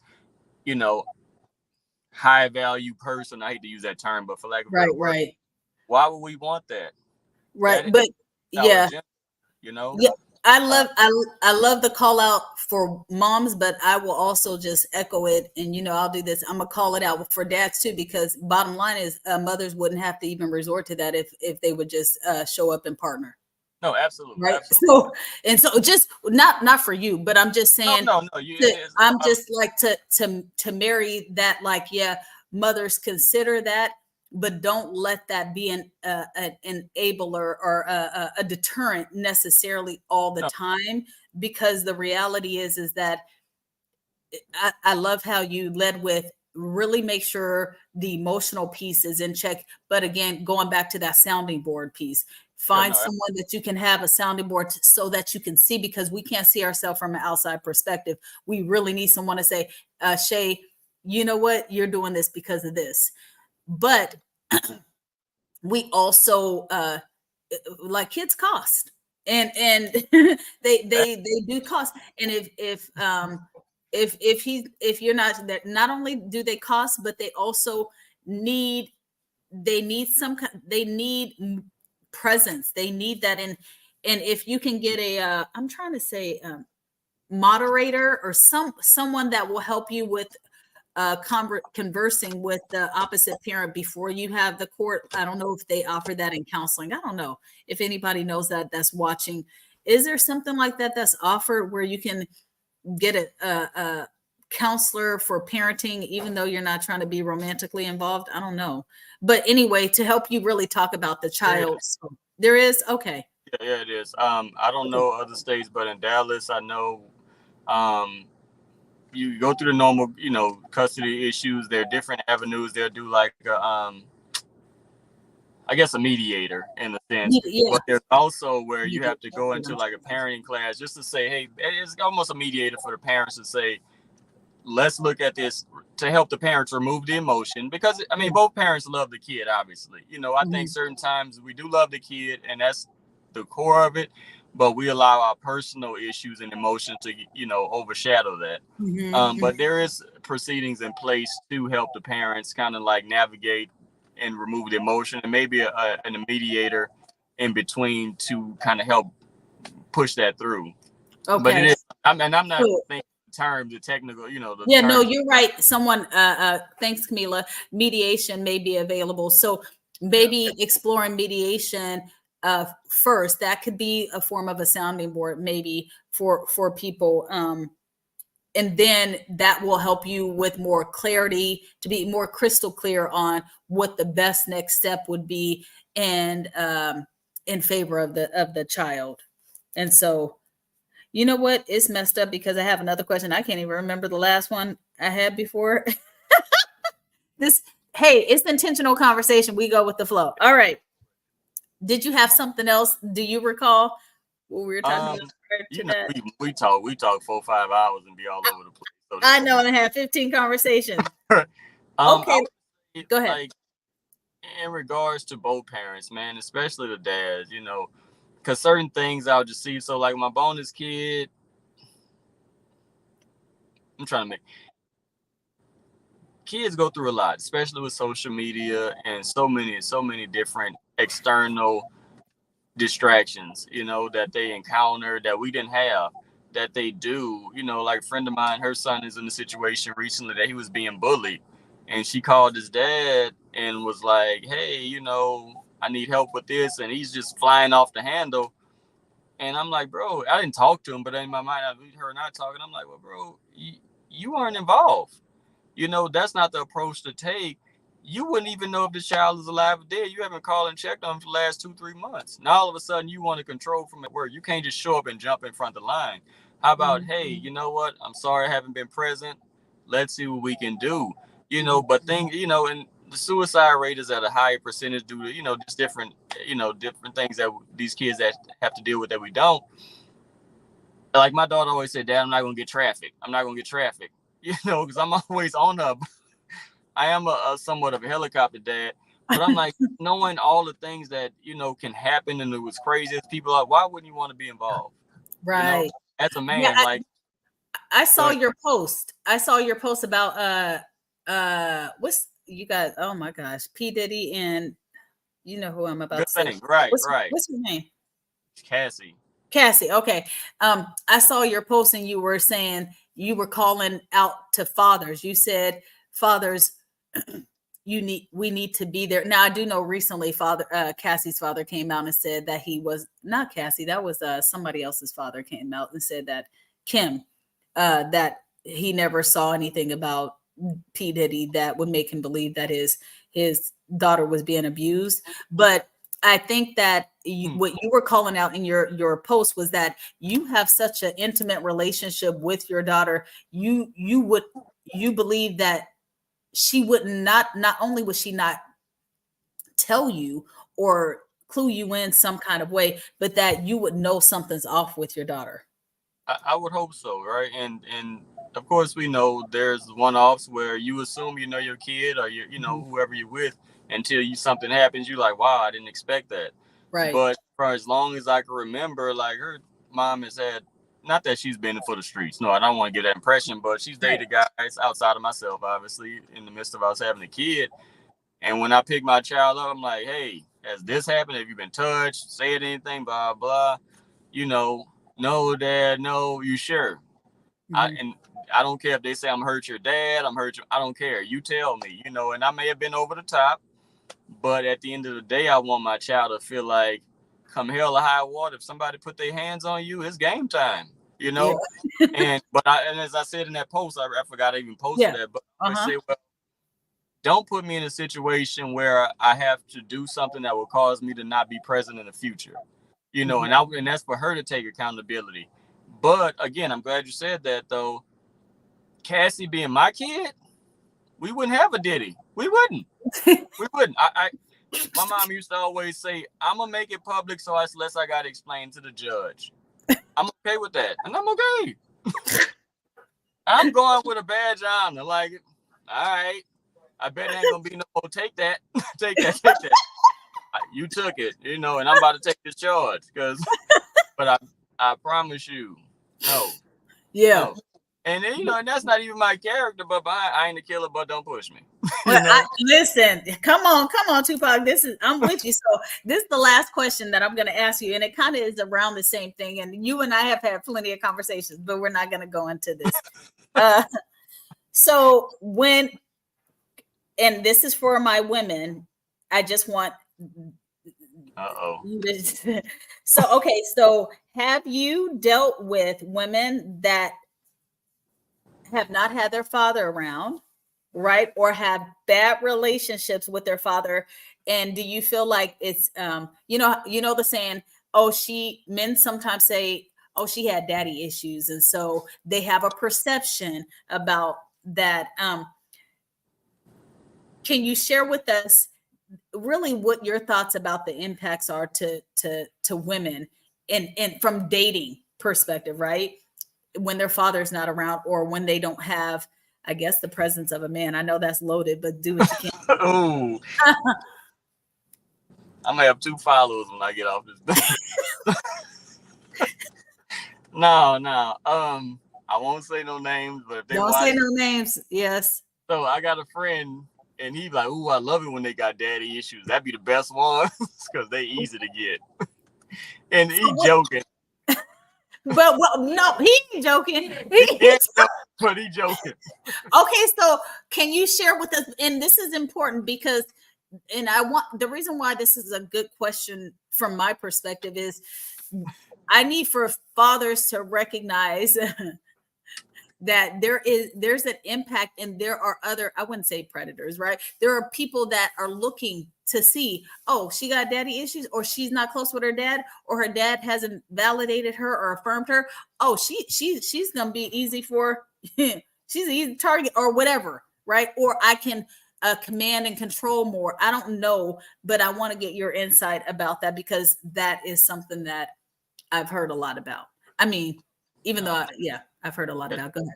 No, you're absolutely right. So I'll say from a third party perspective, right? Because I'm not a woman. I don't know what it's like to not have a dad involved from a female's perspective. So I can't really per se speak on that outside of the stereotypes, stigmas, and what I hear.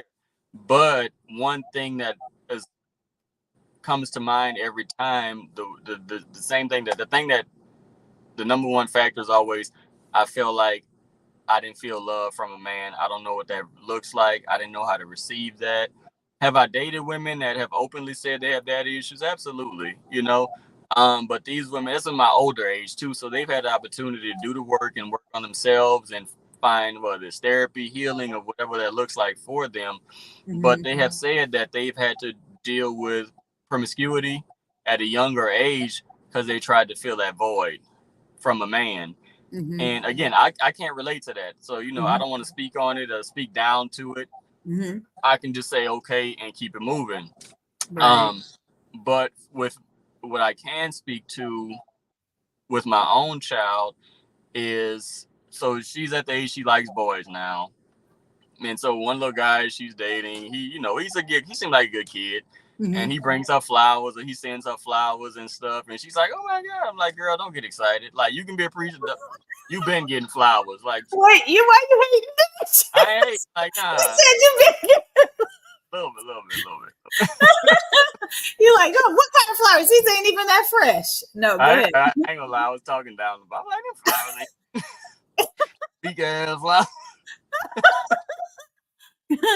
No, but I mean, he's a good kid. Mm-hmm. Honestly, when I met him, I feel like his parents have done a good job in instilling a lot of, character in him. But, mm-hmm. Initially, I did feel a certain kind of way. She's like, I got flowers. I'm like, no. You got flowers from him today.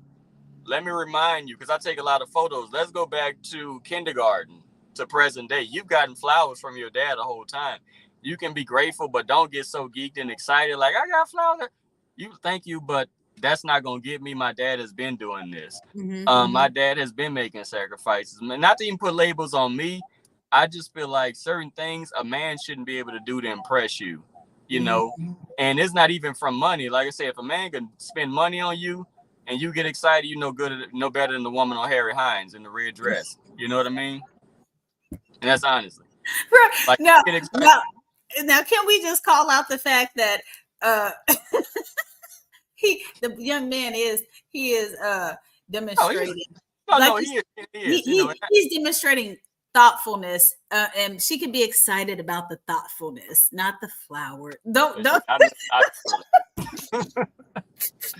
That's the one I gotta watch out for, because he too nice and he too sweet. And now I'm like, nah, nigga, you were me when I was that age. I know what that looked like. Look, this is true.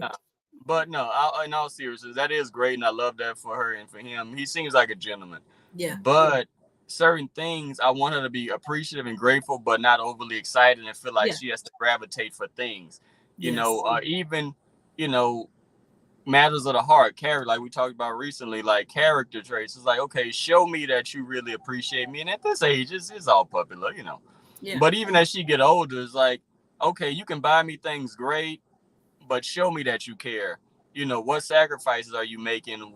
How are you changing yourself to be a better version of you for me, and vice versa? Not just things. So have I ran into women with daddy issues, and what does that look like? It has some insecurities, Yeah. and before I came along in their younger years, it had some promiscuities. One girl, and I won't say her name if she's watching, if people that know, but it was like my first everything. Mm-hmm. Her dad raised her. Like junior high years, she had both parents. It was a situation when her mom left. So her dad was the sole provider. Like her mom was just, gone in a nutshell. Mm-hmm. And her dad did an excellent job of her sister, and her brother. She was the middle child. Mm-hmm. And she grew up, went to college, got her degrees, had a family, got a husband, kids, wonderful family, beautiful family. And she's still prosperous. And I think he did an excellent job with her, Mm-hmm. And I've read a thing that says statistically kids are better off with a single dad than a single mom. And I didn't delve into that to see why, but I've seen a few times where they say statistically it shows that a single dad is just as good as a two-parent household versus a mom. They won't have to endure certain things. I'm But definitely gonna have to check that article out. and I got something to say. No. and in reality, she's one of the few women that I know that have had a single dad, and she did great. Not to say there wasn't ups and downs in his life, but Absolutely. overall, as much as I can know about her, she's been pretty upstanding person, and we're still cordial, social media friends, etc. But I think he did a phenomenal job at raising her, opposed to, I shouldn't say opposed, and align with women, single mothers that the dad wasn't present. And how that turned out, and a lot of hurdles and obstacles that they've had to endure. And I don't think the women, when the dad is not there, a male role model, they don't feel a sense of protection, a sense of validity, and again, it's just me speculating from third party. Like I'm getting third party information, secondhand information, I should say, Right. of just things that are necessary that women miss out on. Not to say that that's going to validate and dictate who the person, a woman that they grow into, but I think it does help mold them to alleviate and avoid a lot of obstacles that they wouldn't have to normally endure. Like I tell my daughter, you got a daddy. So there's a lot of things you're not going to have to endure, but there's a lot of things you're not going to be able to do. And just to be transparent, like I said, you and I will talk about it later in detail, but it's a situation me and her are into right now. We're not really on speaking terms because, and I don't care. I'm not your friend. I don't care. I don't care. Yeah. And we not on speaking terms, and it's because she wants to hang out. And let's just clarify, when Demetrius say they're not on speaker time, that probably means they're not talking every day, but there's a text being, there's still a presence and connecting and things of that nature. But it's probably not, it's not like, hey dad, I want to hang with you. It's like, I'm not even interested in talking to you, sir. I sent that little heifer a text yesterday. She ain't responded and left me on red. I was like, bet. No problem. Cool. And I'm much better later because I'm petty and she petty. We were one twin. Where have you been? No, but I tell her, like, she wanted to hang out with her friends late. I pull up. She's outside on the corner with a little mini skirt on. And I let her, get your MFA in this car right now. And I'm going to grab you. You're not about to be out here. You know all the sacrifices I done made, the sacrifice your mom done made. You're not out here like some little streetwalker. I don't care about your friend. Her friend was in the car. I don't care about your friends, what they got going on, none of that. And the little guy that was her friend was out there. Daddy, I beat his little tail up too and wait for his mom and his daddy. I don't care. It's like, no, I can't believe this. Well, believe it. I know a decade from now, she'd be like, you know what? I'm glad my dad was there. And I was, she say she wasn't embarrassed. She don't care, but whatever. you're not gonna be out there with that little skirt on again. And I don't try to control her. I get it. The times have changed. I don't expect her to be Pentecostal, with pants on or skirts. Like, no. But you're not out here like a Harry Hines worker either. No, not on my watch. Hell no. Listen, I'm being PG on this thing. No, I know, and I feel awful because bless your heart, we didn't see the sun rise and go down on you in the same recording. We gotta turn the lights on, so we good. Look, well, I'm going to go ahead and just say thank you for the insights you've shared so far. I think you are, again, what I shared at the beginning. I believe that from the comments and then just in general, even those that haven't commented, I am a firm believer that they are going to say, "Hey, Shay, I understand why he's one of your favorite souls." Yeah, and we'll be able to attest that you just have great insight, and I think you try to be mindful and meaningful in how you move, and that's what I think intentional dads do, right? Not that you guys are trying to be perfect. You guys are just trying to make progress. And so thank you for showing up, especially when it was a lot of valley times. Thank you for showing up and sharing and partnering with the mother of your children for in the mountain, on the mountain top moments as well. I'm just grateful that we still have men out here doing what you do. And I love the fact that you constantly stay in conversations with women, because I feel like you are a good sounding board for us. And I know you have a lot of male friends as well. So I thank you for being a good bridge for us. So thank you. Last thing, anything else, any other best practices or last minute thoughts you want to share with any fathers to encourage them to be intentional, and mothers to encourage them also to stay the course and stay connected to the fathers? Anything you want to say? It absolutely, it wouldn't be for just dads, but parents in general. Parenting doesn't come with an instruction kit or owner's manual, right? Even if you have multiple kids, every kid is going to be different. I just sent the lady, gave her flowers recently. She's a single mother, 2 kids, and a grandkid at this point. But I'm like, again, it doesn't come with an instruction kit. It doesn't come with a manual on how to raise kids. And even if it did, you're going to need an instruction manual for every kid, because every kid is different, and you have to change up your parenting style based on that kid. But don't give up. It's not going to be easy. If they say, oh, is it? No, it's not. It's not. Sometimes I'm like, F these kids, and I'm unapologetic at saying it, F these kids. And, and sometimes with the single moms, they overcompensate because the dad is not there. And they're like, well, you don't have to do everything. Sometimes F these kids, live your life, and in the airline industry, they say, when you're on the plane, put the mask on yourself first.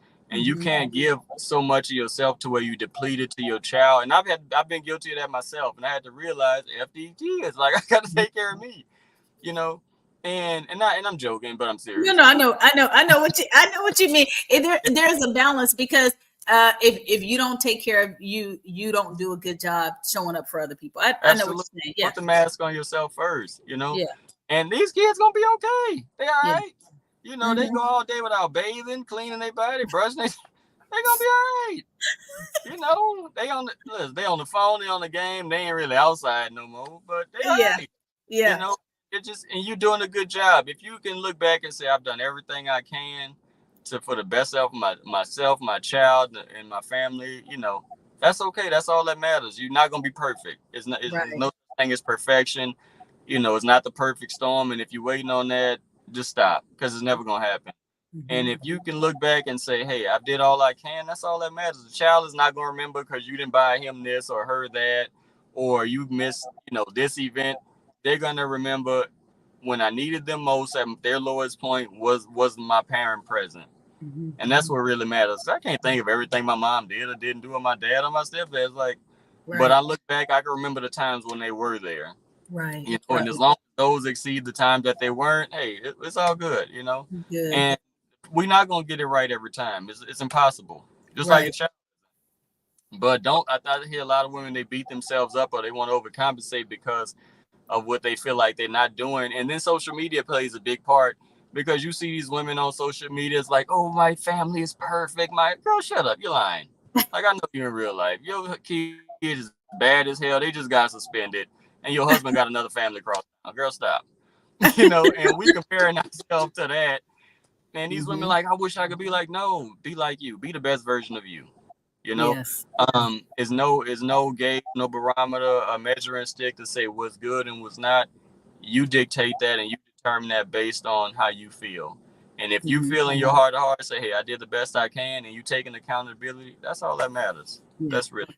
Yeah, I completely agree with you. The only addition I will ask is that the best barometer that you can use sometimes, and again, with balance, is the fruit of parenting, and that's your children.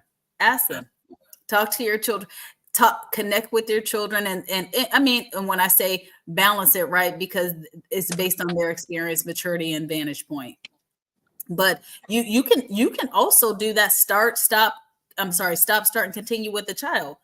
You can say to them, what do you think, as a parent, how can I, what do you think I need to stop doing that's hindering our relationship? What can I start doing? What can I continue doing? Because the reality is I'm not doing everything wrong, right? You can also have your child also do it really on their own experience, and as a kid, or in relationship with my parent, what do I need to stop doing that's making it hard for them to really reach me? What do I need to stop doing? What do I need to stop doing that's making it hard for them to reach me? What can I start doing that will make it better for them to connect with me? And what should I continue doing? And that helps us balance and assess, I should say assess in a more balanced way, and share something that's a little more actionable, because those are action oriented. It's an action oriented activity. So, well, thank you so much. You are amazing as always. And I'm grateful that you stayed in the car this whole time and turned down the AC and everything for us. Yeah, I did. And it's not giving you feedback. It wasn't giving you feedback, was it? Are you good? No. You pretty much cleared up, I think, for the most part. It did have some moments where it didn't say all of the word, but but we knew where you were going. It wasn't too distracting for me. As far as I'm concerned, let me check with my other partner. It was pretty clear, right? Okay. Awesome. All right. Well, thank you, Dee. I appreciate you. Thank you. And I'm sure that what you share will impact and enlighten and encourage both mothers and fathers and children, whoever listens to this. So thank you for your investment of time and the insight that you shared. Thank you. And I just want to lastly say, I just thought about it when you say, what advice would I give? And advice I had to give to myself: parents, we are not always right. We're not always right. It's a learning curve for us too. And I feel like the old school ideologies of kids should be seen and not heard is out the window. Like, these kids are intelligent. They're very much self-aware of who they are, especially when they become into their teenage years. They have everything in the palm of their hand to do the research on themselves. And if they're intentional about it, they okay with, kind of guiding their own path, and let them have a voice. Just to shut them down, I think you will lose your child in the process of just saying, no, just do as I say, but not as you say, whatever the phrase is, but let them have a voice. Yeah, I love that. Yeah, do what I say, not what I do, that type of thing. Yeah. I think that's spot on. And letting them have a voice does in a safe space, not an easy space, right? But a safe space to use their voice and make mistakes and, get course corrected and that teaches them. It's an essential tool they'll need to be able to use their voices in other spaces as they get older. So I thank you. I think that was an excellent point to end on as well. Thank you, ma'am. I appreciate it. All right, love. See you later. Thanks, Dee. Thank you all for listening and joining and engaging. I appreciate you. Have a good night. Bye-bye. Bye.